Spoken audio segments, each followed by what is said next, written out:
Gloria in excelsis Deo.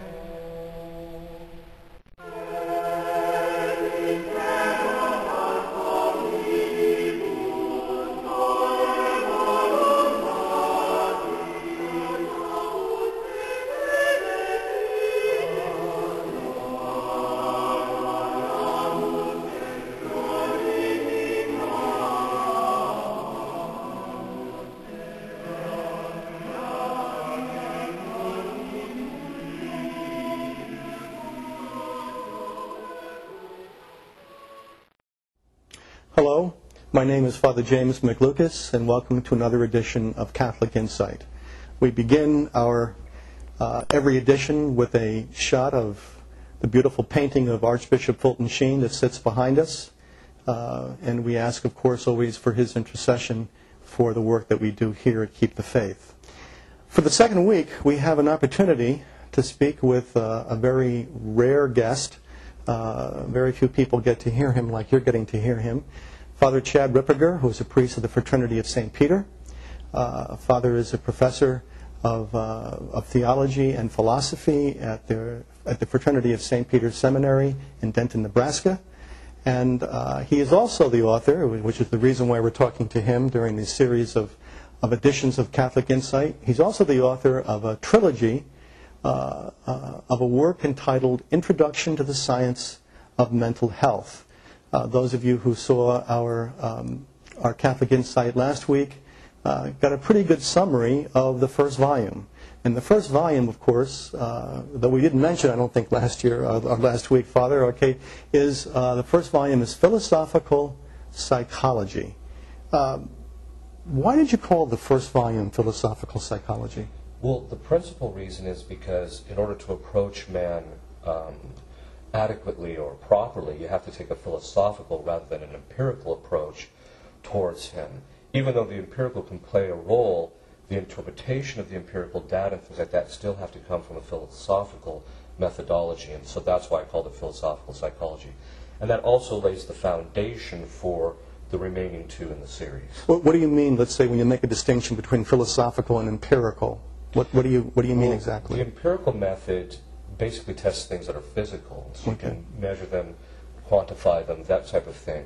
Whereas there's certain things that man does that aren't quantifiable. You can't quantify intellectual operations, you can't quantify acts of the will, except for in their effects that occur physically.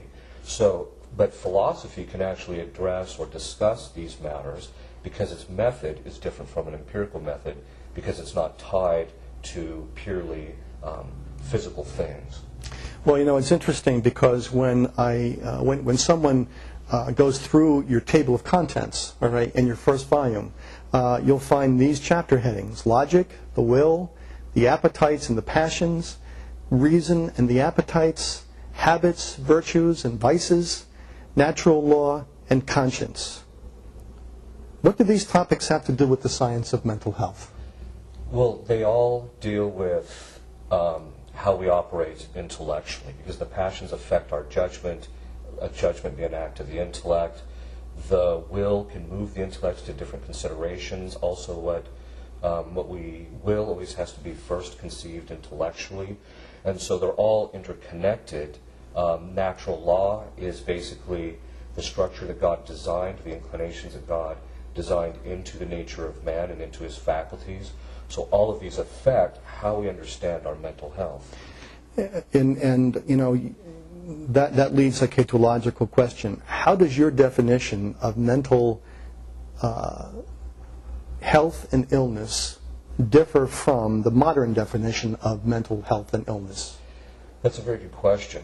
If you could find a modern definition of mental illness, I'd be happy to entertain it. Unfortunately, most of the moderns don't really understand what mental health and illness is, and so very often when you read their books, they'll talk about different aspects or different mental illnesses, but nobody can really define what mental health is or what mental illness actually is, and that's actually left, I've discussed this with a few psychologists, that's left the modern philosophical or modern approach to psychology at a bit of a loss, and they're kind of groping around. In fact, because they don't understand what it is or what the definition is, they actually are starting to shift even more towards an empirical method, which basically means they're heading more towards the medical side of things. Okay. Because they realize they're getting results by giving people pills and things like that, but that doesn't only solve people's problems, it only masks them. But whereas the philosophical, the definition which I give in my books, is based upon the structure and nature of the human intellect and the various faculties and how they work. And probably we should point out to our viewers that Father is very clear. You make a clear disclaimer in your book that you do not cover the area of psychiatry, which has much more to do with the medicinal aspect of psychology. That's right. And so Father doesn't have any background in that, so he does not address that in the book. Before we leave Volume 1, Philosophical Psychology, in the last 2 chapters, you discuss the exterior and the interior causes of mental health and illness. Right. Could you give just a couple of general observations about what you mean by exterior and interior causes? Well, interior causes would be things which occur interior to the particular individual, which will affect his mental health. Such as? Such as when he gets angry, it will affect his judgment, the choices he makes. So we'll discuss this a little bit later, depending on the time, but sin, like if he commits a sin, that has effects within the faculties. So interiorly, there's how the faculties relate determines how they affect the person's mental health. And that's one of the reasons why in the book I spend a lot of time parsing out or sifting out how the faculties relate and affect each other. So those are the interior causes of mental health and illness. And then there's exterior causes, such as our environment, who we grow up with, things we read, that type of thing. The relationships we have with other people can affect our mental health as well. But those are contingent upon the choices we make or how we approach them interiorly. Before we leave Volume 1, is there anything else that you would like to mention about philosophical psychology that we haven't covered? Not really, other than just to give a general overview. Okay, good. All right.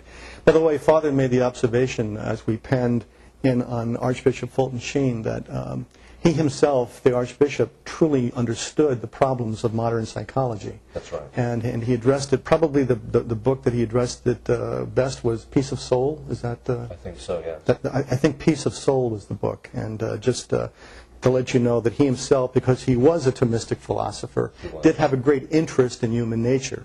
And I remember Frank Sheed used to say, and this is why Thomism gets such a bad rap, because Frank Sheed used to refer to Thomists as man-eating Thomists. And man-eating Thomists to Frank Sheed meant that they could tell you how many angels dance in the head of a pin, which, by the way, is a very important philosophical question. Okay, but knew nothing, could never mention human nature. And it's so unfair to St. Thomas, who has so much about human nature in his writings. That's right. Okay. So that being said, let us move on to your second volume in the trilogy. And the second volume is basically subtitled Sacred and Other Spiritual Causes of Mental Health and Illness. What is the relationship between, if you're going to talk about the sacred then, what is the relationship between philosophical psychology and theology? Well, the principal thing is that how the sacred causes or how spiritual things which God begets to man is based upon how man is designed or structured. So how our faculties are designed determines how God influences them by grace or by through the sacraments and things of this sort. So that's why there's such a relationship. In fact, if you don't understand man right, very often it'll have detrimental effects on how you understand how things work theologically. Does a Catholic, let's say a Catholic lay psychologist, okay, does he have to know his theology? He has to know at least some theology, some of the basics at least. What are the areas that are most important for him to know? I think the areas that would be most useful to him would be things like infused virtues, how faith, hope, and charity affect how people understand things, because what you believe very often can affect your mental health. These types of things. So If they understand that, if they understand how grace functions, that can be very useful. Devotional life, how that can affect different kinds of people is very important. So. You know, very often we go back and read the spiritual insights of the saints, and even though they never mention the term philosophical psychology or psychology, that their insights very much follow from an understanding of what we're talking about here. They didn't have perhaps a cognitive or conceptual understanding of all the concepts that you speak about in your books, but because they were interiorly doing what they were supposed to do, it was lived. That's right. And I think part of it also has to do with the fact that Christ understood, because he created man, understood that when he revealed things, what became the deposit of faith, which the church teaches, if people follow that closely, the psychology of man is already built into it, because Christ understood he was revealing to man, who was designed in a specific way, this is what man's problems are, and this is how you overcome them. Okay. All right. One of the things that you will not hear from many psychologists is a statement that you make, or a point that you make in your book, which I think is just so vital to this whole discussion. Why do you say that sin has a psychological impact? Well, it has an impact because every time we sin, we know what the right thing is, but we choose something else. And in that choice, we imagine things which affects our imagination, our memory. It also affects our life of our passions. So we choose very often to think about something that makes us angry, and so the sins affect us. One of the effects of not only an original sin, but actual sin, is a darkening of the intellect, which has a direct impact on people psychologically. So very often people get into habits of sin, which then in the end they become blind to it, and it starts affecting other aspects of their personality, and it becomes very difficult, like say alcoholism, or somebody who has a problem with gambling, or somebody who has a problem with lying. It starts affecting every aspect of their life. They get to the point where they have a hard time even understanding what, coming to the knowledge of the truth, or they have a hard time even saying what's true. So these are things that are psychological effects, but they come from the actual choices of the sins that they commit. So that when, even for instance, in a secular discussion, you often hear the phrase, well, he's lost contact with reality. Exactly. That's very often as a result of his sin. And even though they don't use the concept of sin, okay, we say, yes, he's lost contact with his reality. But, all right, what psychology doesn't do, from what you're saying, modern psychology, right, is it doesn't really